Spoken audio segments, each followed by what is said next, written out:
Bismillahirrahmanirrahim. Değerli basın mensupları, bugün özellikle iki konuyu ifade etmek istiyoruz. Birincisi, bir yıldan fazla süredir devam eden Gazze soykırımına ilişkin yeni bazı açıklamalar yapmak ihtiyacı doğuyor. Çünkü Siyonist tehlike artık sadece Gazze ile sınırlı değil. Biliyorsunuz Lübnan'a saldırmaya başlayan Siyonistlerin hedefinde belki bütün bir bölge, hatta belki ülkemizi de içine alan büyük bir işgal hareketi için ayak seslerini ve tamtam seslerini duyurmaya başladı.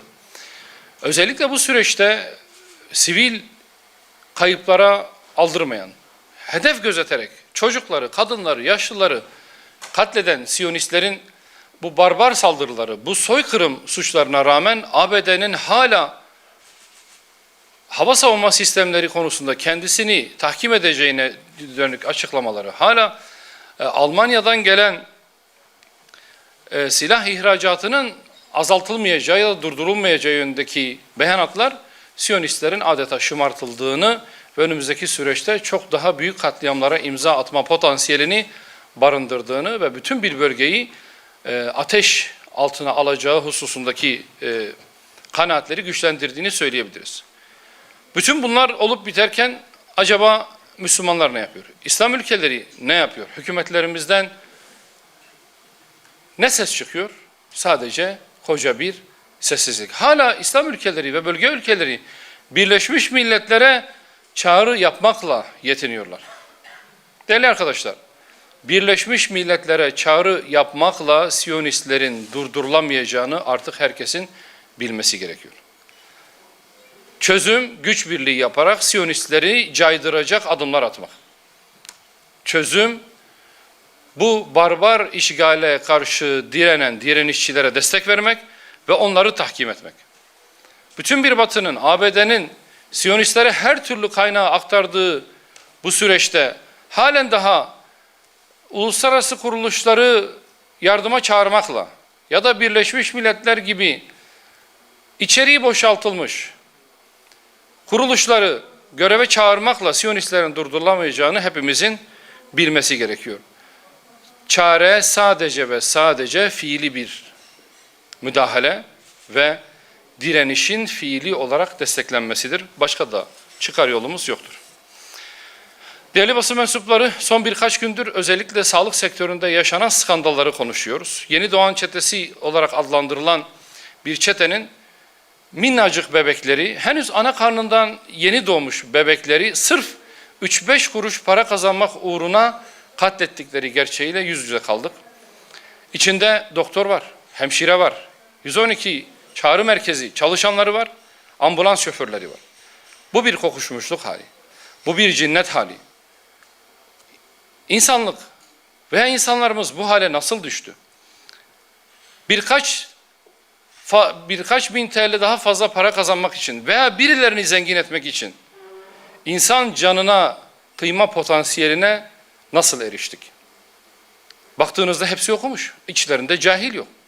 Hepsinin öyle veya böyle bir tahsili var. Sözde bilim insanı, bilim tahsil etmiş insanlar ama ahlaktan yoksun olunca, manevi değerlerden yoksun olunca işte böyle canavarlaşabiliyorlar. Zaman zaman yetkili ağızlardan ya da bizlerden manevi değerlerin tahkim edilmesinden, ahlaki değerlerin tahkim edilmesinden söz edildiğinde yüzünü buruşturanlar, bu söylediklerimize burun kıvıranlar acaba bugün ortaya çıkan bu neticeler karşısında ne söyleyecekler? Demek ki her şey diploma sahibi olmakla bitmiyor.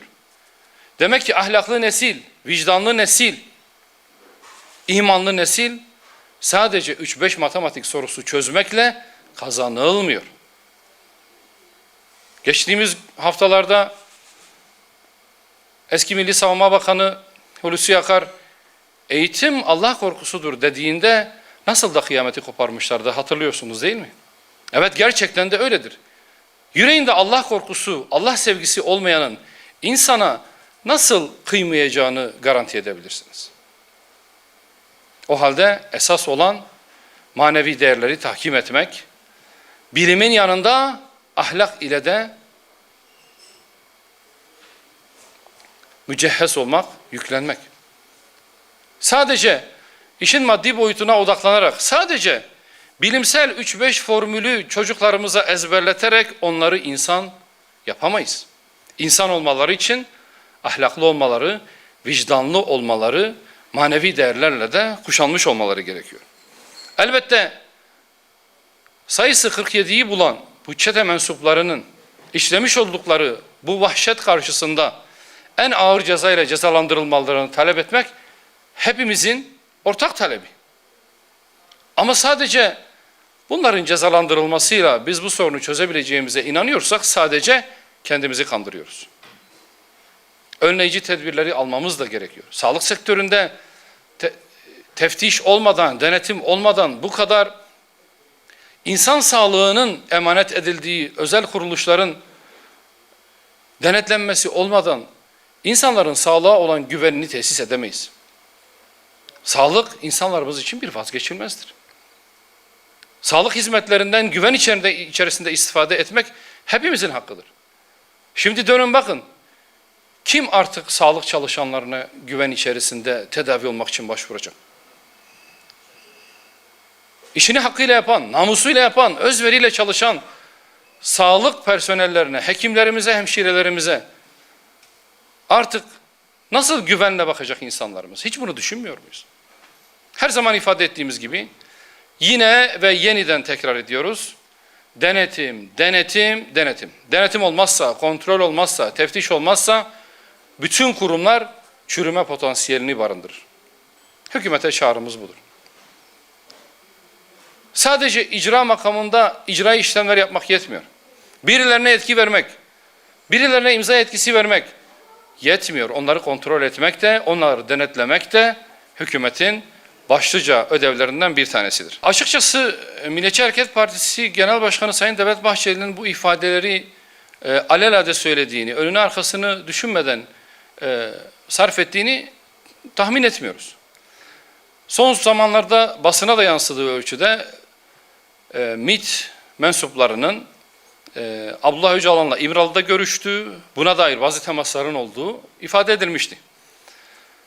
Hem Meclis Genel Kurulu'nda Sayın Devlet Bahçeli'nin DEM Parti Genel Başkanları, eş başkanlarıyla tokalaşması ve geçtiğimiz hafta da yapmış olduğu açıklamanın bir devamı niteliğinde ama biraz daha belki çarpıcı ifadelerle yapmış olduğu bu açıklamalar dikkate değer.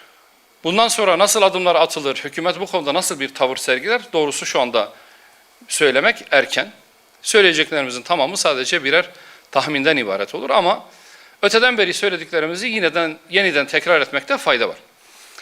Bu ülkede eğer kan akmayacaksa, eğer köylerimize, kasabalarımıza, şehirlerimize artık cenazeler gelmeyecekse, bugün elinde silah olup dağlarda dolaşan militanlar olmayacaksa, kanın akmaması için her türlü yolun meşru dairede denenmesi elbette ki olumludur.